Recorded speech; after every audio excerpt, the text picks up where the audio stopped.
Vamos a dar continuidad a nuestro estudio expositivo que estamos haciendo de la carta a los Hebreos, que hemos titulado Jesucristo, fiel, sumo sacerdote.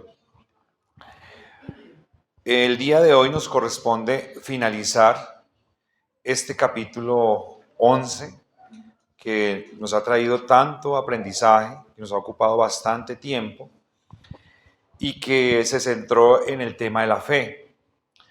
Es una de las palabras que más se repite en este libro, la palabra fe, en esta carta.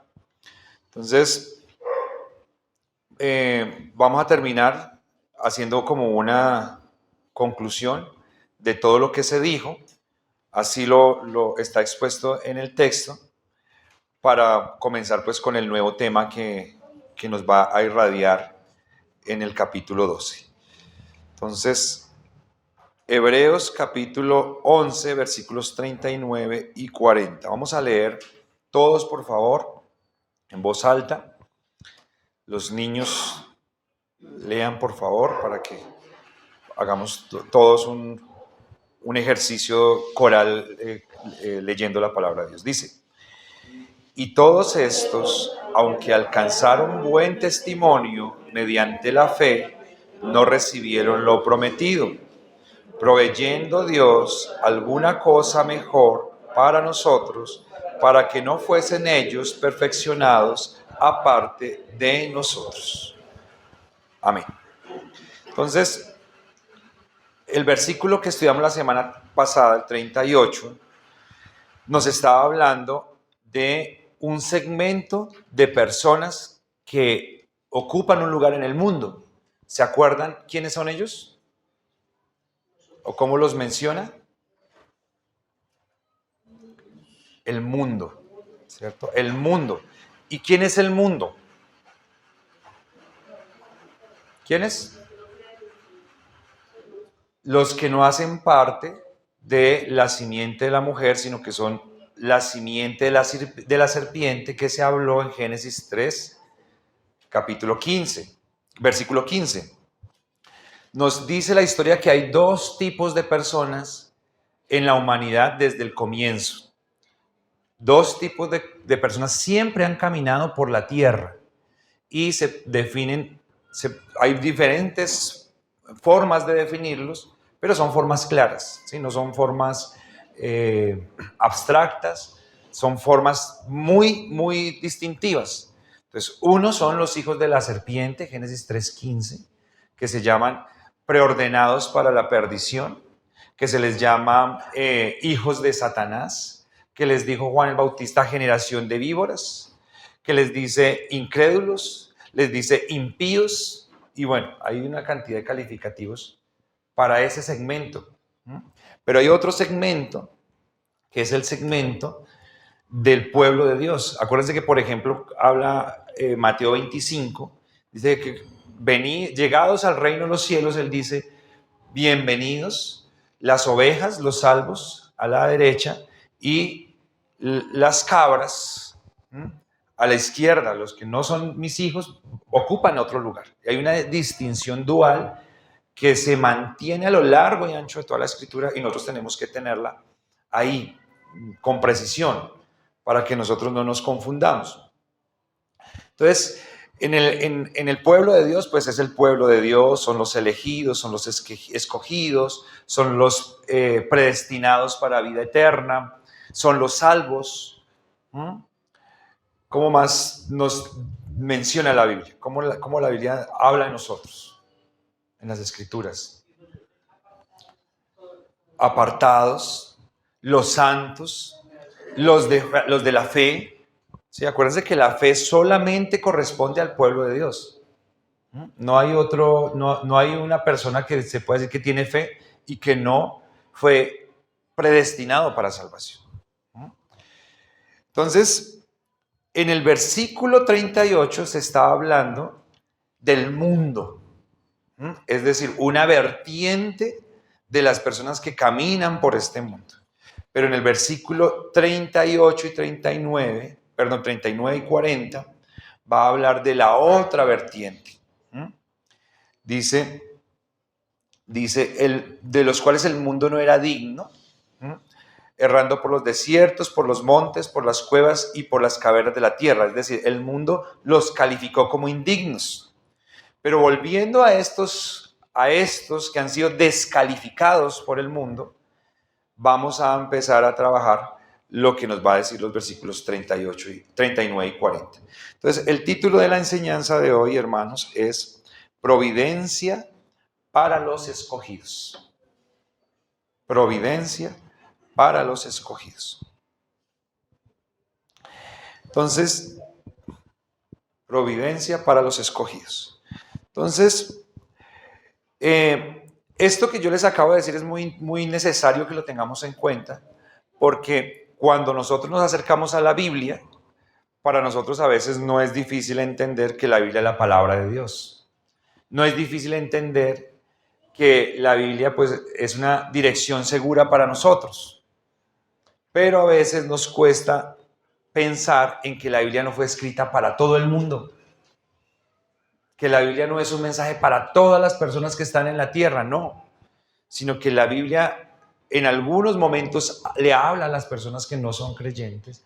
En algunos momentos le habla a segmentos parciales, puede ser geográficos o puede ser en un tiempo específico, y que la mayoría de la escritura está escrita con la finalidad exclusiva de hablarle al pueblo de Dios.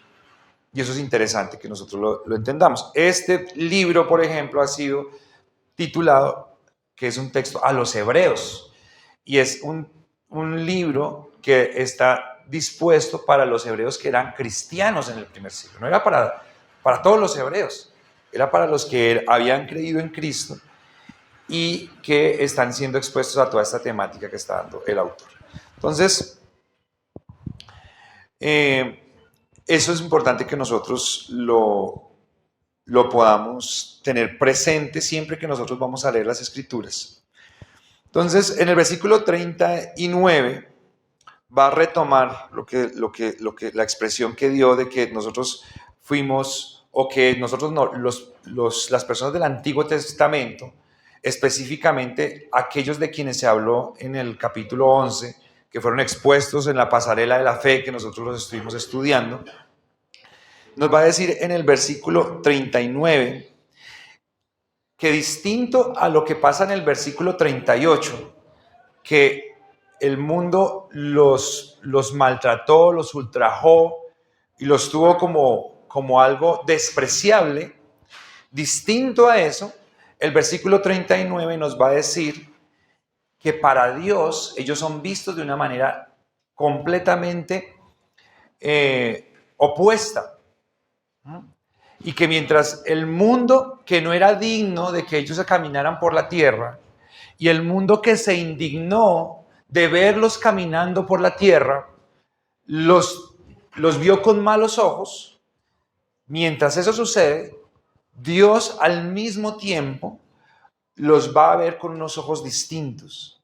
Y esos ojos, como Dios los ve, permite que ellos sean calificados como aquellos que han alcanzado buen testimonio. El primer punto de nuestra enseñanza es: alcanzaron buen testimonio. Providencia para los escogidos, alcanzaron buen testimonio. Entonces, es interesante que nosotros veamos esa divergencia, porque mientras el mundo está maltratando y está desollando la piel de los creyentes, pudiera alguien pensar, bueno, pero si ellos son realmente el pueblo de Dios, si Dios los ama, si Dios los tiene a ellos en una condición especial, en una aceptación, ¿por qué ellos están viviendo situaciones de burla? Se burlan de ellos. ¿Por qué algunos tienen que morir de una manera sanguinaria? ¿Por qué algunos tienen que sufrir? ¿Por qué algunos tienen que vivir en pobreza? ¿Por qué algunos tienen que vivir en vergüenza en el mundo? Y lo que pudiera pensar una persona que no conozca la palabra de Dios es que esos no son hijos. Debe ser que no son hijos de Dios. O como decimos nosotros, o nosotros hemos escuchado en muchos ambientes cristianos de una manera despótica, decimos, algún pecado tiene, algo hizo, algo malo debe tener por ahí bien guardadito, escondidito, para que le esté yendo así. Y no solamente entonces nos estaría descalificando el mundo, sino que probablemente entonces ahí entraríamos a descalificarnos entre nosotros mismos. Pero eso le pasó al Señor Jesucristo. ¿Sí? Acuérdense que lo que le decía los desconocedores de Dios, le decían, si tú eres el Hijo de Dios, bájate de la cruz. Es decir, no pudiera el Hijo de Dios estar allí, crucificado donde tú estás. A otro salvó, sálvese a sí mismo. No es posible que alguien que haya salvado a muchos no sea capaz de salirse de ese momento oscuro y hostil en el que está padeciendo en este momento. Pida a Dios que lo baje de la cruz, que lo saque. Entonces, es muy importante que nosotros podamos pensar en esto, porque no es posible que nosotros, siendo cristianos, siendo creyentes, viniendo a la iglesia, haciendo parte del pueblo de Dios, terminemos compartiendo la misma visión equivocada y errada de aquellos que desconocen a Dios completamente. No podemos tener esa visión. Mientras ellos fueron oprimidos y pasaron por situaciones angustiosas, por maltratos, por pobrezas, lo que nos dice la Escritura es que mediante esas situaciones ellos alcanzaron ¿qué? Buen testimonio. Buen testimonio. Entonces, decimos que el título de nuestra enseñanza es Providencia para los escogidos. Y cuando hablamos de providencia, hablamos de algo que Dios ha dispuesto, del control que Dios tiene de todas las cosas, del Dios proveedor. Y ese Dios proveedor ha provisto un buen testimonio para los creyentes, pero lo ha provisto a través de un proceso que a nosotros nos gusta mucho. ¿Sí? Ese proceso o esa forma, esa previsión, esa predisposición, esa organización que Dios estipuló, no nos gusta tanto. Pero nos dice la Escritura que ese testimonio solamente se obtiene mediante la prueba de la fe, que es lo que nosotros vimos. Creyentes que reciben la fe y que por medio de la fe van a obtener el resultado. ¿Cuál es el resultado? ¿Cuál? Testimonio. Testimonio. Entonces aquí nosotros vamos viendo una secuencia de elementos que Dios contrapone uno después del otro para darle orientación al plan eterno de la redención. Es decir, que nosotros podemos entender cómo se desarrollan los eventos en la historia y cómo Dios los dispone y por qué y para qué. Vamos a mirar ahí mismo en Hebreos capítulo 11, el versículo 2. Los niños no lo miren porque ustedes se lo aprendieron. ¿Cómo dice? Porque por ella alcanzaron buen ¿qué? Testimonio los antiguos. Y si miramos en el versículo 4, dice que Abel alcanzó ¿qué? Testimonio. Y que Dios dio de Abel ¿qué? Testimonio de sus ofrendas. Y en el versículo 5 nos dice de Enoc, ¿cierto? Nos dice que tuvo testimonio de ¿qué? La última parte, de haber agradado a Dios, ¿cierto? Entonces, vean que esto no es una palabra suelta que apareció en el versículo. Esto hace parte de una cadena que Dios está mostrando, revelándonos acá, de las disposiciones, de las providencias de Dios para los creyentes. Es decir, a través de la fe, dice en el versículo 2, porque por ella, es decir, por la fe, alcanzaron buen testimonio. Y este versículo que estamos estudiando hoy dice lo mismo. Ellos alcanzaron buen testimonio con un intermediario o con una mediación. ¿Cuál es esa mediación? La fe. La fe. Es decir, la prueba surte un oficio. La prueba surte un oficio, la dificultad, la angustia, la enemistad con lo que no es pueblo de Dios. Pero ¿qué es lo que genera un verdadero cambio frente a esa prueba o frente a esa circunstancia? ¿Qué? La fe. ¿Sí? Solamente la fe, porque sin la fe no habría respuesta. No habría una respuesta temerosa del creyente hacia lo que Dios manda, a lo que Dios ordena.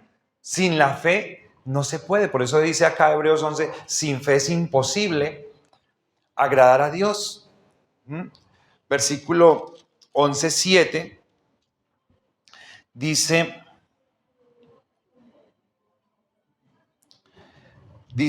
por esa fe condenó al mundo y fue hecho heredero de la justicia que viene por la fe. Entonces es muy interesante, nosotros no pudiéramos darle un lugar mayor a la prueba que a la fe, ¿sí? Porque si no hay fe, no vamos a lograr el objetivo que Dios ha dispuesto, que es que cada uno de los creyentes pueda alcanzar buen testimonio. Ese buen testimonio se obtiene ante los ojos de ¿quién, mis amados hermanos? De Dios, porque ante los ojos del mundo, ¿qué es el pueblo? Inoficioso, inservible, ¿sí? Con un pensamiento obtuso, radicales. O sea, no hay valor. El valor se obtiene, ese buen testimonio se obtiene solamente a los ojos de Dios. Entonces, veamos el plan de salvación. En el plan de salvación, a Dios le interesa el testimonio, ¿sí? El resultado, ese resultado final, esa certificación. ¿Será que yo pudiera estudiar una carrera profesional en mi casa? ¿Puedo o no puedo? ¿Puedo o no puedo? Solo, sin profesores, sin nadie. ¿Puedo o no puedo? Claro que puedo. Yo puedo. Si tengo los libros, si tengo el material, si tengo el pensum, yo puedo estudiar. Pero yo me puedo certificar. ¿Puedo o no puedo? No puedo certificar, ¿cierto? No puedo, porque tiene que haber alguien que sería como el testigo o el certificador de que ese logro se hizo, de que ese objetivo se cumplió, de que esos parámetros y ese proceso se llevó a cabo. Aquí Dios está interesado en esa certificación. Él va a certificar, pero Él va a certificar un proceso que se dio. Entonces, fíjense ustedes, Génesis 3:15 nos dice, Dios corre y volando, ¡pum!, cae sobre el huerto del Edén y dice, voy a salvar. Ustedes pecaron, pero yo voy a salvar, una parte de la población la voy a salvar. Y uno pudiera pensar, bueno, listo, chévere, los va a salvar. Ya son salvos todos. No hay nada más en la historia. No, la historia ahora nos va a decir que en medio del proceso de esa salvación, Dios va a dar la fe, pero que Dios va a testificar o a testear que esa fe que se dio tiene tiene un proceso y logra una certificación que es el testimonio, que es buen testimonio delante de los ojos de Dios. Eso es parte del plan de Dios de redención, que nosotros tenemos que tenerlo en cuenta, tenemos que aclararlo en la mente, que no es como que salvó y ya, no. Hay un testeo, ¿sí? Y Dios mismo va a certificar. Nosotros también vamos a certificar, van a haber testigos oculares que estuvieron con nosotros, van a testificar acerca de esa prueba y cómo nos fue, qué hicimos, qué hicimos.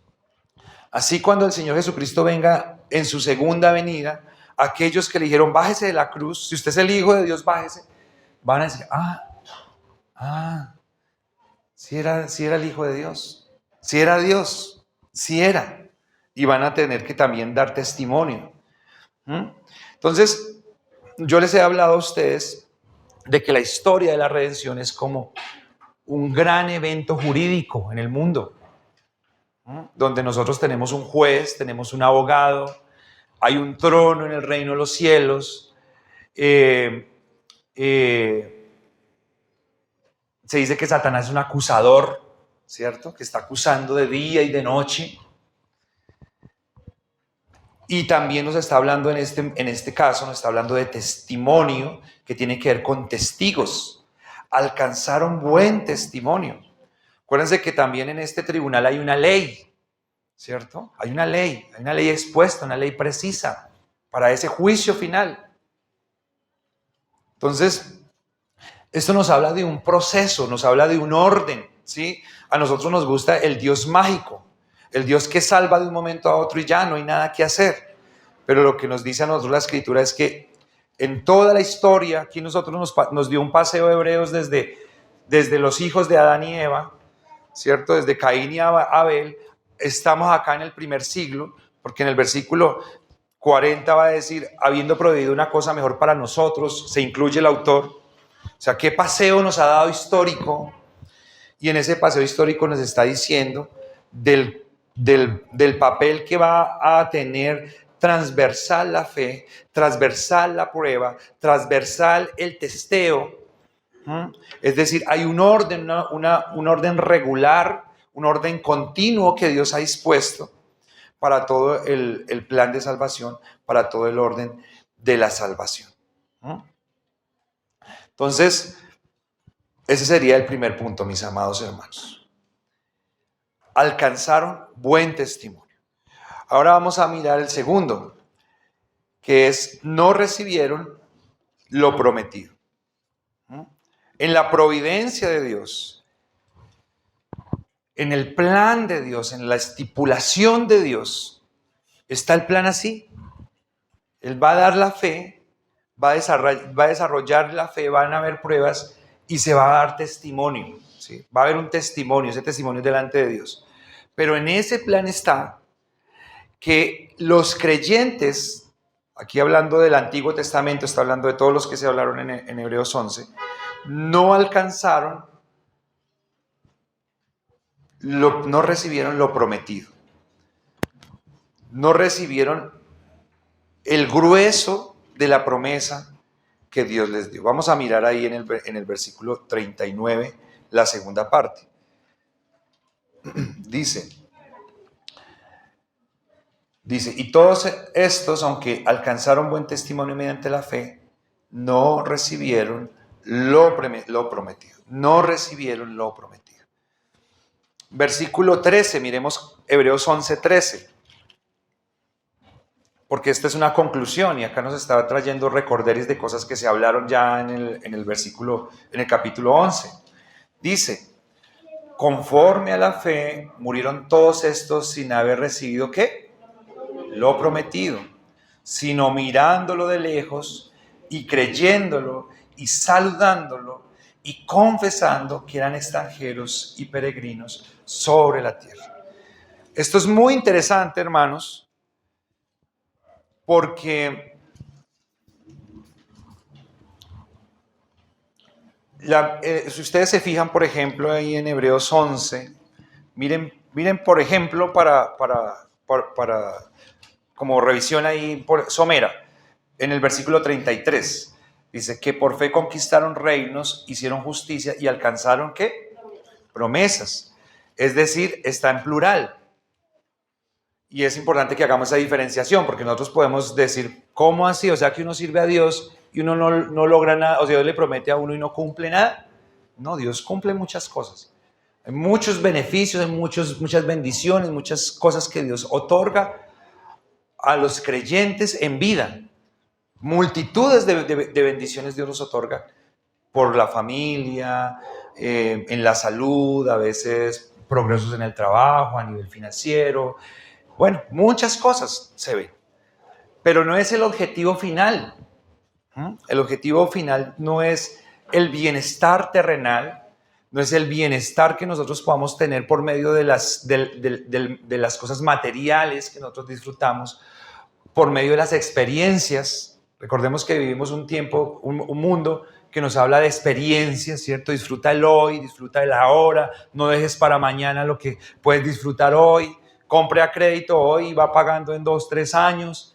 Ese es el mercadeo que nosotros experimentamos hoy en día. Pero la Escritura nos dice a nosotros que si bien en el cumplimiento de la palabra de Dios nosotros obtenemos muchas bendiciones, no es la finalidad última el disfrute o la gratitud máxima por las cosas que nosotros podemos obtener. Y eso es muy interesante, mis hermanos, porque ustedes saben que nosotros venimos de contextos eclesiales donde toda la adoración a Dios se restringe a las cosas materiales, ¿sí? A los bienes recibidos en esta tierra. Eso es grave. Y probablemente nos damos cuenta. Probablemente para nosotros es una cosa que no nos hemos fijado. Nosotros veníamos ahorita escuchando una emisora, preciso, que veníamos en el carro, veníamos escuchando una emisora donde hacen un devocional. Y en ese devocional se estaba adorando a Dios. Pero la adoración a Dios era la siguiente: Señor, te damos gracias porque tú eres un Dios de milagros. Porque yo tenía a mi mamá enferma y les quiero dar el testimonio de que mi mamá que estaba enferma ahora se sanó. Y el otro entonces da el testimonio: no, yo le doy gracias porque es que yo estaba desahuciado y me sané. Y yo adoro a Dios porque es que no me ha faltado la comidita. Estaba sin plata y me llegó una plata donde no la esperaba y le doy gracias a Dios. Y uno escucha eso y pues a uno le parece interesante y le parece bien, ¿no? Pues qué malo tiene darle gracias a Dios. Nada malo. Si Dios hace una cosa milagrosa a nuestro favor, pues eso no es malo, no estoy yo satanizando. Pero el fin último, de acuerdo a lo que vemos en Hebreos 11, es que me hubiera encantado que alguien me hubiera dicho: yo le doy gracias a Dios por el milagro de que el sol sigue donde tiene que estar y hoy salió. O le doy gracias a Dios porque hoy abrí los ojos pudiendo no haberlos abierto. O le doy gracias porque en el mundo sigue circulando el agua. Sin esa no podíamos vivir ninguno. Y eso es un gran milagro. Maravilloso milagro. Tenemos oxígeno. Dios no nos cortó el servicio. Nos quedamos sin trabajo y no tenemos plata para pagar los servicios, pero el servicio del oxígeno no lo cortaron. Gloria a Dios. Pero nosotros venimos en unos conceptos eclesiásticos que son materialistas y que nos funden a nosotros y funden la adoración en aspectos, yo no les quiero decir sin importancia, ¿sí? Pero que son minúsculos frente a lo que es Dios y frente a lo que Dios hace y la forma como Dios sostiene todas las cosas.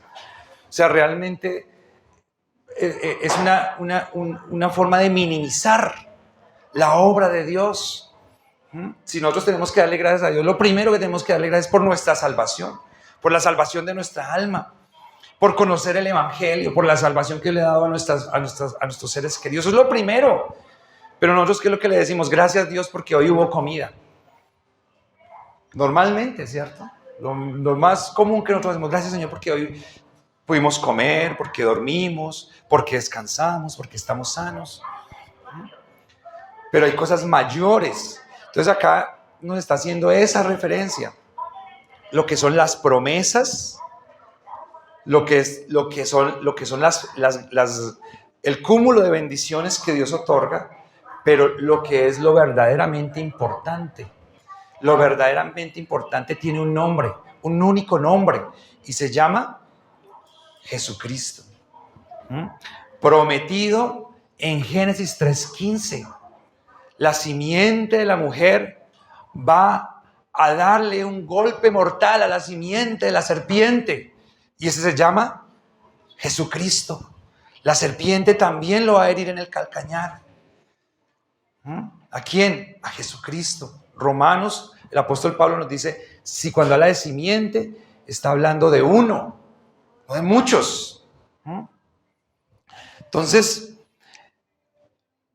importante esto, hermanos, porque dice, ellos no recibieron lo prometido. ¿Sí? A pesar de la prueba, a pesar de la dificultad, a pesar de que tuvieron sus ojos puestos en el Señor, no recibieron lo prometido, que es ¿quién? El Señor Jesucristo. Fíjense ustedes, hermanos, que hay Biblias que son hechas solamente de promesas. ¿Alguien tiene una Biblia de promesas? ¿Alguien le regaló a su hijo la Biblia de promesas? Yo no digo que eso esté mal, pero como creyentes maduros nosotros tenemos que tener discernimiento con respecto a lo que son las promesas y lo que es la promesa, y cuáles son las promesas que nos corresponden a nosotros y las que no nos corresponden. Por ejemplo, ¿a quién le aplica la promesa? Y te haré padre de naciones, y tu descendencia será como la arena del mar y como las estrellas del cielo. ¿A quién le aplica esa promesa? ¿Quién pudiera decir de ustedes, amén, la recibo? ¿Quién? No, es una promesa con un receptor específico, ¿cierto? En un momento específico, y ya nosotros no podemos reclamar esa promesa. Pero si dice, y en ti serán benditas todas las familias de la tierra, ¿esa promesa nos podría aplicar a nosotros? ¿O no? Sí, hemos recibido la bendición de Abraham a través de su simiente, vino el Cristo. Pero si dice, esta la usan mucho, es clásica. Si hay una promesa en la Escritura que dice, pídeme y te daré por herencia las naciones, y por posesión tuya los confines de la tierra. ¿Quién pudiera reclamar esa promesa? ¿Quién dice amén? No podemos, ¿cierto? Porque es una promesa donde el Padre le está hablando al Hijo, Jesucristo, y nosotros no pudiéramos tomar ese lugar. Es una promesa para el Hijo. Pero si la palabra dice, cree en el Señor Jesucristo y serás salvo tú y toda tu casa, ¿esa promesa nos aplica a nosotros o no nos aplica? Sí nos aplica. Pero fíjense ustedes que ustedes les compran esa Biblia de promesas y ellos indiscriminadamente nos andan votando. Todo lo que ven que es promesa, nos la votan a nosotros y nosotros las engullimos y no discriminamos y no entendemos que hay promesas que son distintivas y nosotros tenemos que tener discernimiento.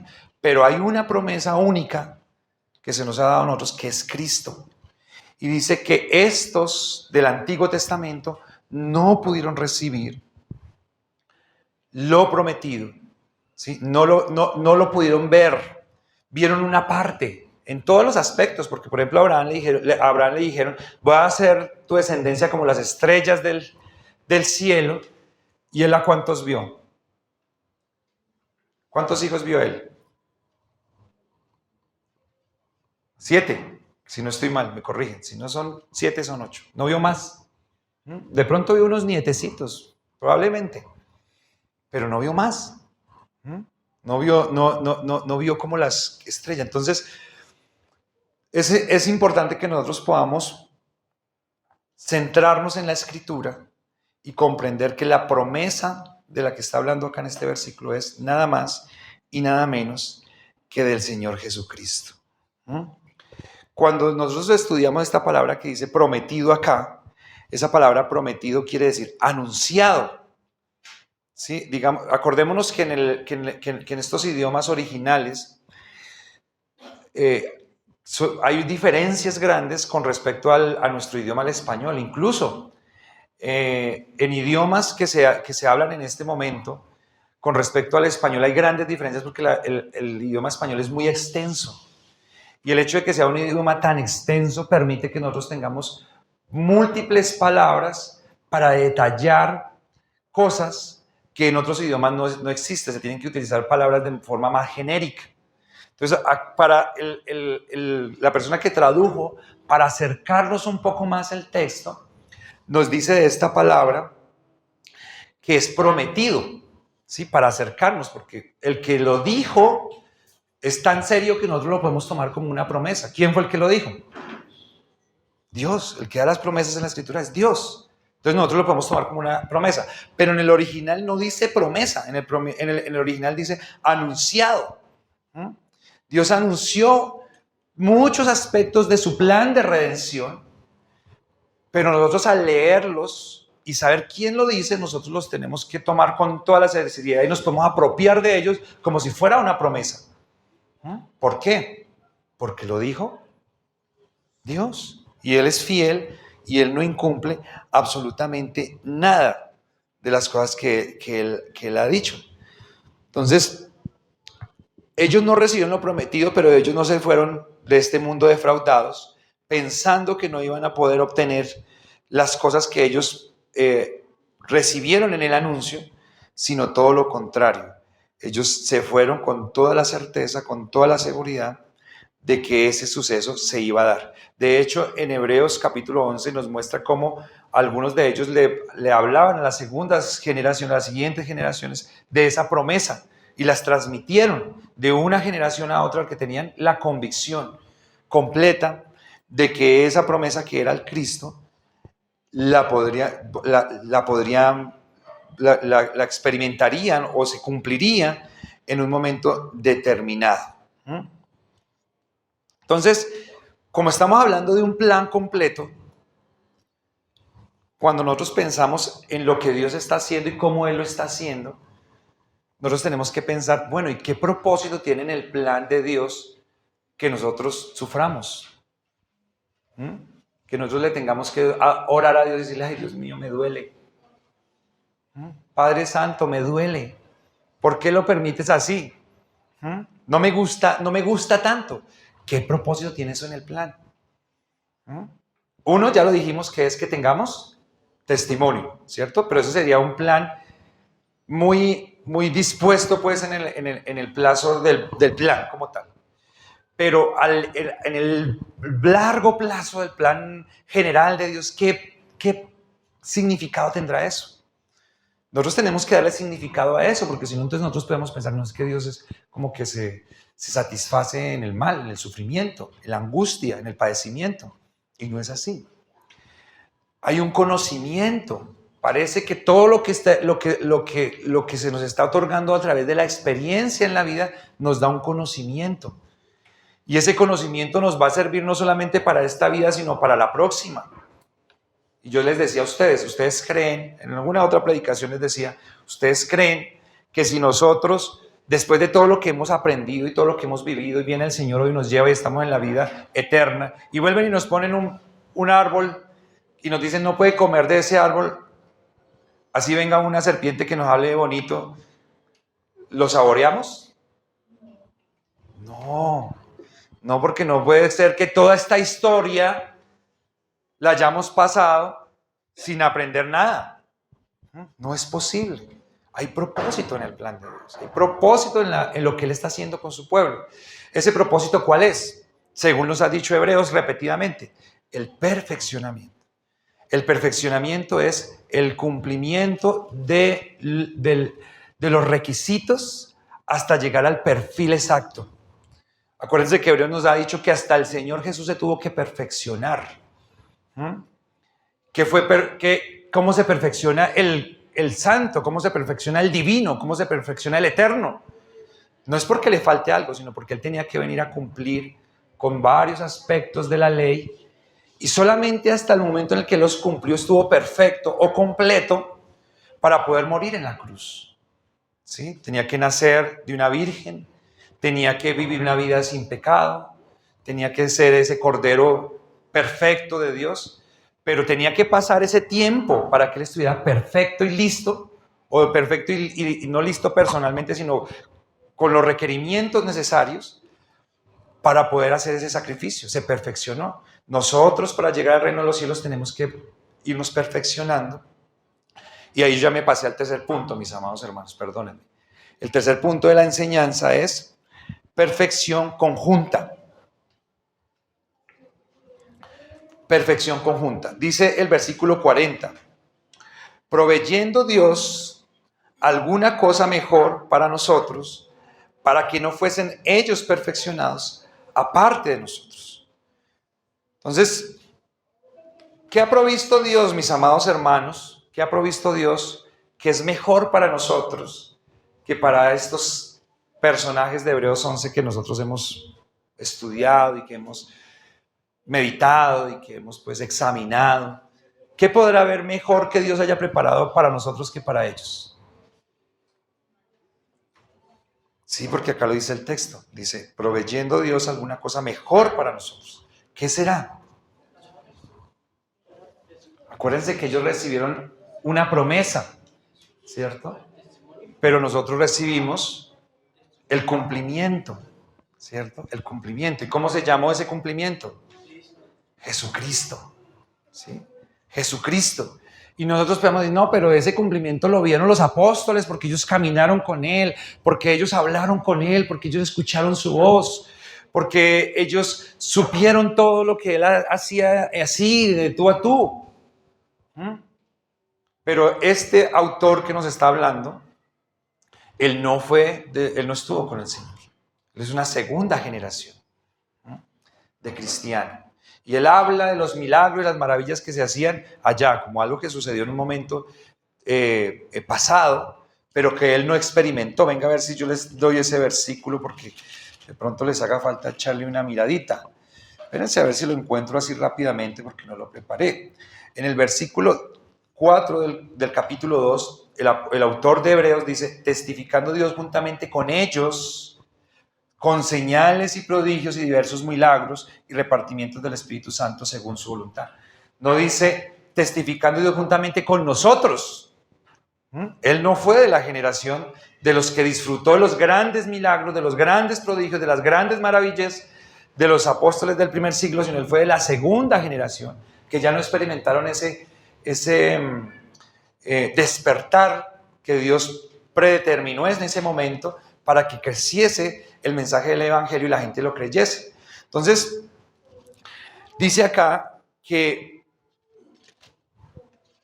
Dios también para el autor dispuso una cosa mejor, y esa cosa mejor fue la experiencia de Cristo, aunque ellos no caminaron con Él, no lo vieron, no hablaron con Él. Pero, ¿cómo es eso mejor? Pues eso mejor es en la palabra de Dios. En la palabra de Dios, en la predicación del Evangelio. Vean, en esa economía divina, es decir, en esa disposición o en esa forma como Dios distribuye, a Dios le plació, porque no estaba la escritura como la tenemos nosotros, permitirse hablarle a algunas personas al oído, hablarles al corazón, hablarles de forma directa, como lo hizo con los profetas, con los apóstoles, con mucha gente. Dios se lo permitió, porque así él le pareció que fue lo mejor y lo correcto, y así lo hizo. Pero en el Nuevo Testamento, en la economía divina, él dice, el autor, que hubo una condición mejor. Mejor que le hablen a uno al oído, mejor que un sueño, mejor que una visión. ¿Cuál es? Cristo, ¿cierto? El conocimiento de Cristo, porque aunque nosotros no tenemos esas revelaciones extremas que tuvieron los antiguos, de los cuales nos habla acá Hebreos 11, nosotros tenemos una abundancia escritural, argumentativa, histórica, de quién es el Señor, que no tuvieron los personajes del Antiguo Testamento, no lo tuvieron. Nosotros tenemos una abundancia de textos, de historia, de ciencia, de arqueología, de lingüística, que no tuvieron los del Antiguo Testamento. Y que nos dan a nosotros testimonio de evidencia concluyente. Esto es concluyente. Que a mí me hable alguien al oído, o que yo tenga un sueño y vea una cosa, pues eso no es concluyente. En este tiempo no. Porque si yo vengo y les digo, hermanos, vea que yo tuve un sueño, ¿sí? Ustedes pueden creerme, ustedes pueden pensar que de pronto fue que comí frijolitos en la noche anterior. Si yo les digo a ustedes que yo escucho una voz, ustedes pueden creerme, o de pronto si aquí tenemos un médico psiquiatra entre nosotros, puede decir, de pronto este señor está necesitando un medicamento especial.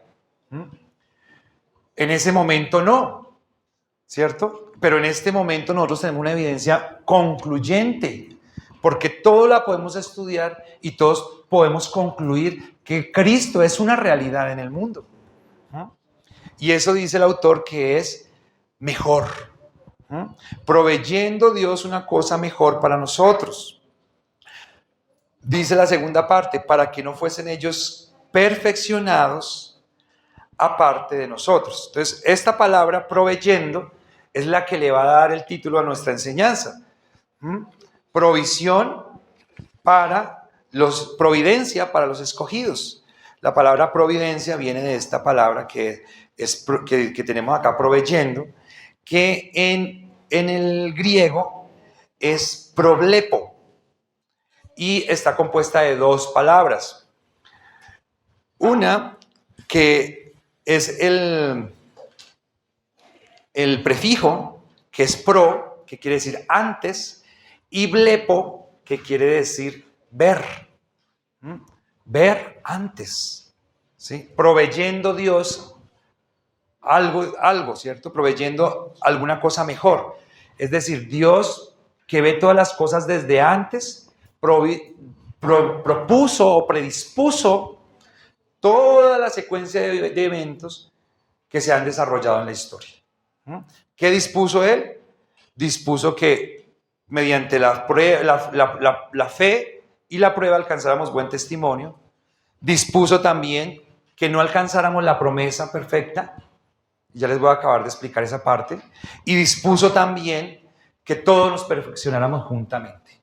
Porque ese cumplimiento, acuérdense que perfección es completo. Y que ese completarse, que es un propósito que se nos muestra acá en Hebreos. Yo no sé si lo guardé esos versículos, pero aquí en Hebreos capítulo 10, versículo 14, miremoslo por favor. Hebreos 10, 14. Dice, porque con una sola ofrenda hizo perfectos para siempre a los santificados. Es decir, ¿cuándo fueron perfectos los del Antiguo Testamento? Con la muerte de Cristo, con la ofrenda de Cristo, ¿cierto? ¿Cuándo fuimos perfeccionados nosotros? Todos en el mismo momento, ¿cierto? Por eso dice el título, perfección conjunta.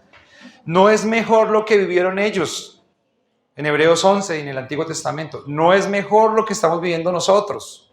Es mejor la revelación, pero la perfección plena es en un solo instante, que es a través de Cristo. ¿Y eso viene de dónde? Viene de la providencia de Dios. ¿Sí? A Dios, en su forma como Él vio las cosas desde la eternidad, a Él le plació organizar todo de la manera como nosotros lo estamos viendo hoy.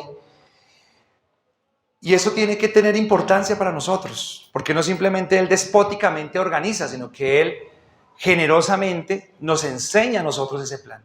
Generosamente nos revela a nosotros cómo Él hace. Generosamente Él nos muestra a nosotros el por qué y el para qué. Y eso pues nos capacita a nosotros para tener una mejor disposición de reacción frente a las cosas que Él propone. Si nosotros pensáramos que Él nos permite la prueba y no sabemos por qué y para qué, pues nosotros pensamos que Dios es malo.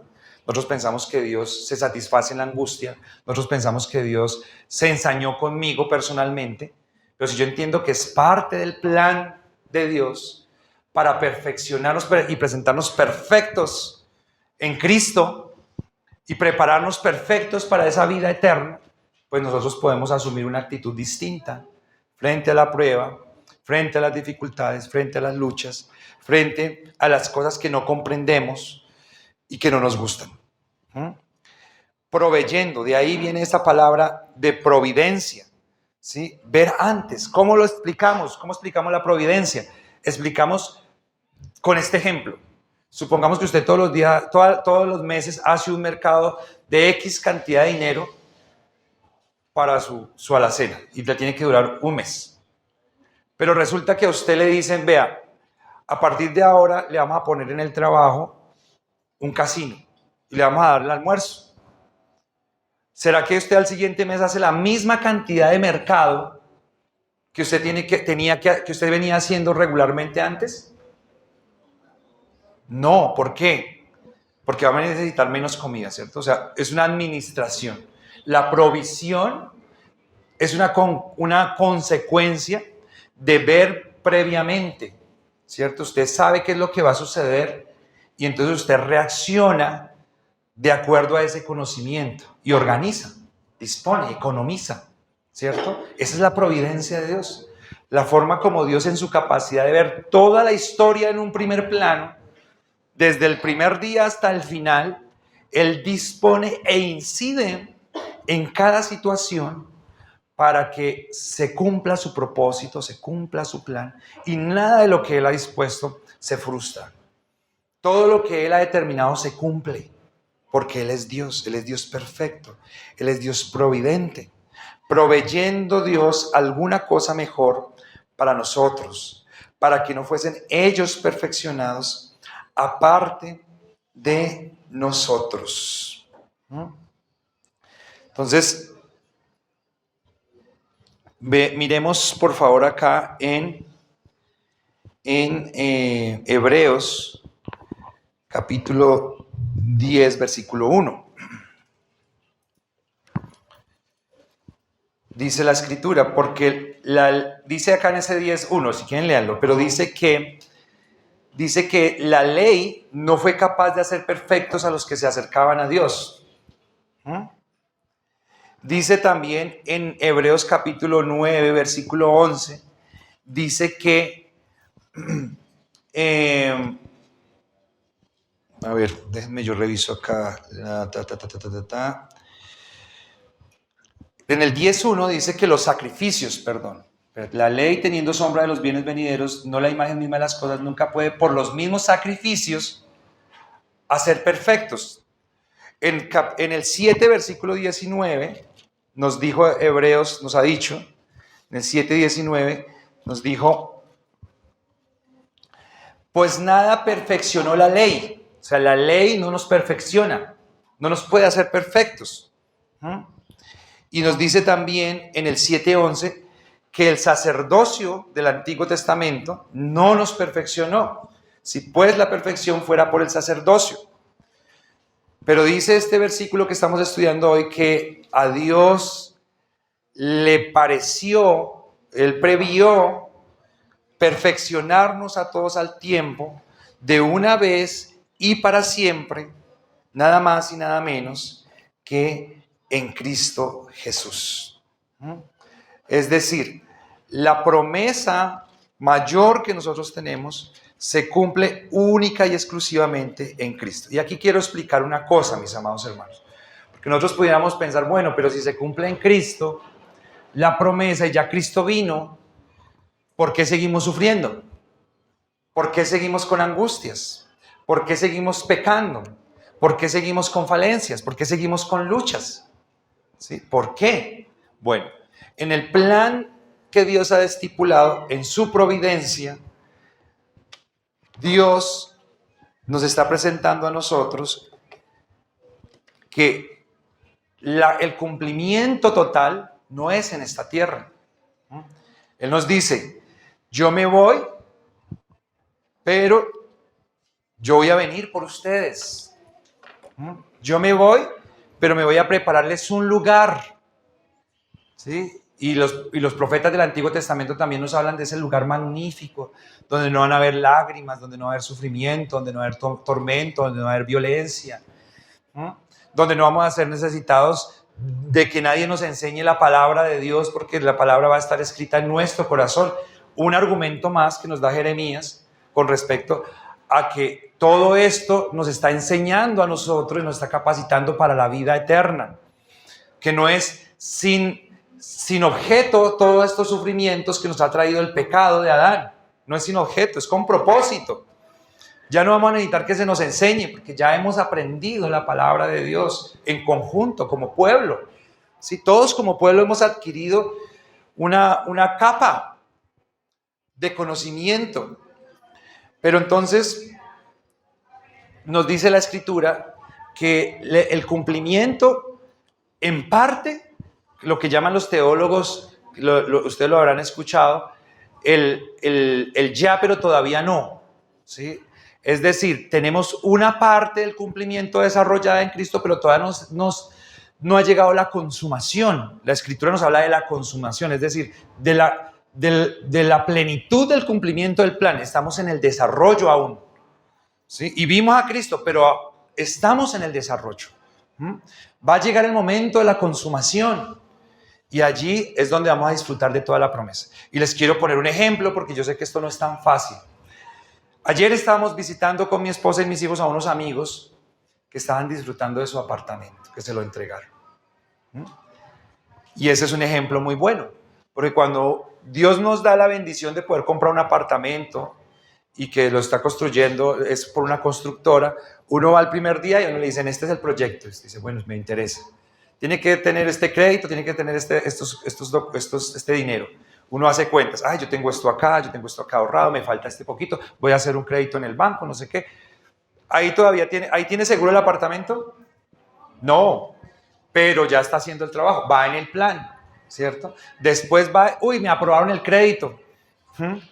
Hay un plazo más, un pasito más, me aprobaron el crédito, sí, listo, qué bien, qué chévere, que no sé qué, va a pasar los papeles a ver si me lo asignan. Me asignaron. Ya me dijeron en qué torre y en qué apartamento es. ¿Ya tiene el apartamento? No, pero ahí va en el plan, ¿cierto? Entonces ahora me mostraron los planos, me mostraron los acabados, me mostraron todo. Pero todavía no. Después lo llaman a uno a firmar las escrituras. ¿Y qué le entregan? Una carpeta. Y le dicen, usted es dueño del apartamento. ¿Pero ya está disfrutando el apartamento? No. Y nosotros estamos ahí. Nosotros vimos a Cristo. Está Cristo en la historia. Cristo está cumpliendo todo, ya cumplió todo. Se están cumpliendo todos los eventos que han sido previstos en la Escritura. Y tenemos la promesa fija. Ya somos salvos. Nosotros lo vimos en otra predicación, ¿no? La salvación, la eternidad, ya la tenemos asegurada. Porque está en la promesa. Se nos hizo a nosotros los creyentes, los hijos de Dios, por creer en Cristo a través de la fe. Pero estamos esperando el cumplimiento, la consumación, que es la segunda venida del Señor Jesucristo, donde el Señor viene como un rey de gloria a juzgar a los vivos y a los muertos, y donde nosotros, no por nuestros méritos, sino por la gracia de Dios, recibiremos la salvación, la vida eterna. La vida eterna, mis amados hermanos, que es indescriptible. Ahorita que estamos con todos los temas de la guerra en Israel, con todos los temas del ataque de Hamas a Israel, han habido hermanos que se han inquietado y me han dicho, ¿y eso cómo va ese desarrollo ahí con respecto a lo que dice Apocalipsis y todo lo que dice la Biblia de lo que va a ser los últimos sucesos? La verdad, hermanos, es que la Biblia no nos detalla a nosotros una narración estricta donde nos diga qué va a pasar momento a momento. Algunos nos han dicho que van a haber 7 años de tribulación y que viene el Señor y que se lleva a una parte del pueblo de Dios y que van a haber 7 años de tribulación y que viene el anticristo. Eso son especulaciones, eso no está en la Biblia, mis amados hermanos. En la Biblia no habla del anticristo como un personaje único. La Biblia dice que todas las personas que nieguen que Jesucristo vino en carne son anticristos. Es decir, que el anticristo es un sistema. Y les tengo material para estudiarlos. Ustedes no lo quieren analizar y profundizar, si no están seguros. La Biblia no nos habla a nosotros de una tercera venida de Cristo. La Biblia nos habla a nosotros de una segunda venida. ¿Sí? No nos dice que ya vino una vez, no nos dice que viene por segunda vez, que se lleva a unos, que deja a otros, pero que después se acuerda que le quedaron unos, pero que están portando bien y que los va a recoger y que entonces viene el juicio. No nos dice eso la Escritura. La Escritura nos habla de una primera venida y nos habla de una segunda venida. Después de esto, el juicio, así lo dice 2 de Tesalonicenses. Entonces, mis amados hermanos, qué alegría que tengamos nosotros en Cristo esa promesa. Qué alegría, mis amados hermanos, que nosotros que vivimos después de los del Antiguo Testamento tengamos mejores argumentos, que tengamos mejor sustancia, mejor material, la palabra de Dios completa, para que nuestra fe sea fortalecida, sea fortificada y estemos mejor preparados para recibir a nuestro Señor. Amén. Entonces, qué bueno que nosotros podamos confiar en la providencia, que es que Dios ve todo, conoce todo. Él ha dicho que va a salvar a sus hijos y lo cumplirá. Aún a pesar de nosotros mismos, aún a pesar de nuestras incapacidades. A veces nosotros nos dolemos mucho porque le faltamos mucho al Señor, porque estábamos leyendo el versículo que leyó el hermano Alexander sobre el pecado. Dice: ¿quién diera que tuvieran corazón para cumplir mis mandamientos todos los días? Y nosotros tenemos días enérgicos donde decimos, oramos, leímos, buscamos, pero hay días donde nos achilamos y decimos: ay no, hoy no estuve tan bien, sí, hoy no fui tan fuerte, hoy no fui tan capaz, hoy sucumbí. Y si fuera por nosotros, hermanos, la salvación sería un tobogán. Hoy sí, mañana no, ya casi, pero como la salvación es del Señor, como Él es providente, como Él ha dispuesto todas las cosas, como Él cumplirá sus propósitos, como Él no depende de nosotros para hacer su plan, entonces tenemos seguridad en Él. Y eso nos tiene que dar alegría. Vamos a orar. Señor, te damos muchísimas gracias por esta hermosa mañana que tú nos das. Gracias por el privilegio de poder ser expuestos a tu palabra. Gracias por el privilegio, Señor, de poderla estudiar, de poderla creer. Gracias, Señor. ¿Quién diera, Señor? ¿Qué diéramos? ¿Quién pagara el precio, Señor? Para que nosotros pudiéramos todos los días caminar contigo. Que pudiéramos todos los días, Señor, hacer lo que a ti te agrada. Que pudiéramos todos los días, Señor, ser infalibles. Qué maravilloso sería. Pero hoy, Señor, vamos a hacer una cosa